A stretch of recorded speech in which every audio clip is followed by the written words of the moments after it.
Tufahamu sasa faida za kutembea peku bila kuvaa viatu.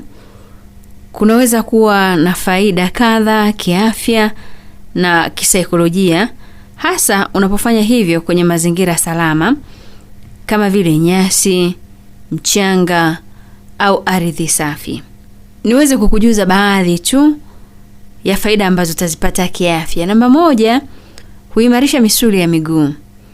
Kutembea peku hufanya misuli ya miguu ifanye kazi zaidi kuliko ukiwa umevaa viatu, na hivyo huifanya iwe imara na yenye nguvu. Namba 2, huboresha mzunguko wa damu. Miguu inapogusa moja kwa moja ardhi huchochea mzunguko wa damu mwilini, jambo ambalo linasaidia afya ya moyo na mwili kwa ujumla. Lakini pia husaidia kupunguza msongo wa mawazo. Kuna dhana iitwayo grounding au earthing. Kugusa ardhi moja kwa moja kunaweza kusaidia mwili kupumzika au kupunguza stress. Lakini pia huboresha usawa wa mwili. Kutembea bila viatu hufanya miguu na ubongo kushirikiana vizuri zaidi, na hivyo kuboresha uwezo wa kusimama na kutembea kwa utulivu. Husaidia maumbo sahihi ya miguu. Viatu vingine hubana na kubadilisha umbo la mguu. Kutembea peku huruhusu mguu kuwa katika hali yake ya asili. Lakini pia huchochea mishipa ya fahamu. Nyayo za miguu zina mishipa mingi ya fahamu kama tulikuwa tufahamu, lakini kuzigusa ardhi moja kwa moja kunaweza kusaidia kuchochea mfumo wa neva. Nikupe tahadhari hii ambayo ni muhimu sana na unapaswa kuizingatia.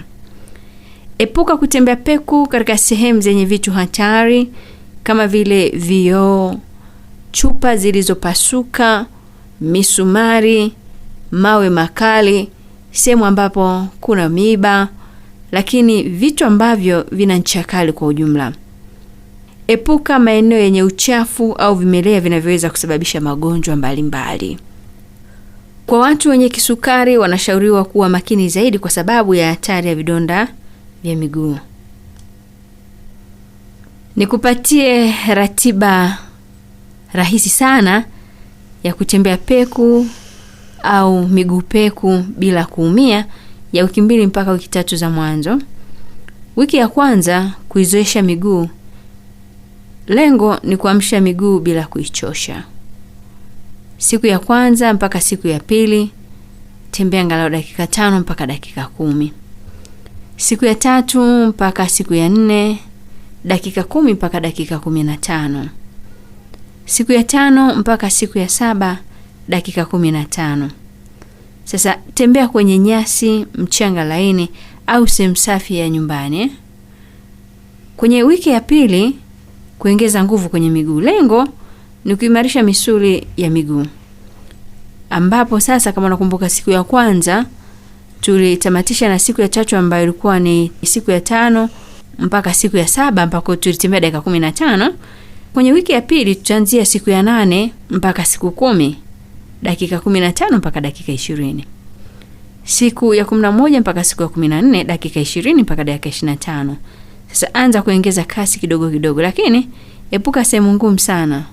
Sehemu zenye mawe makali, vitu vyenye ncha kali, misumari, lakini pia barabarani kama ambavyo nimezungumza awali. Wiki ya 3 unaweza ukaweka mazoea sasa. Lengo mwili uzoe kabisa. Unaweza kutembea dakika 20 mpaka dakika 30 kila siku au siku 5 kwa wiki. Unaweza kutembea asubuhi au jioni. Bora asubuhi mapema au jioni jua likiwa si kali. Tahadhari. Angalia ardhi kabla kutembea. Epuka vitu vyenye ncha kali. Narudia tena, epuka vioo, misumari, miba, chupa zilizopasuka, mazingira ambayo sio rafiki. Kama unahisi maumivu makali, punguza muda. Mwenye matatizo ya miguu au la kisukari wawe makini sana, lakini pia unaweza kufuata ushauri wa wataalamu wa masuala ya afya ili ikakusaidia zaidi. Kwa hiyo kutembea peku sio umaskini, bali kuna faida nyingi kiafya.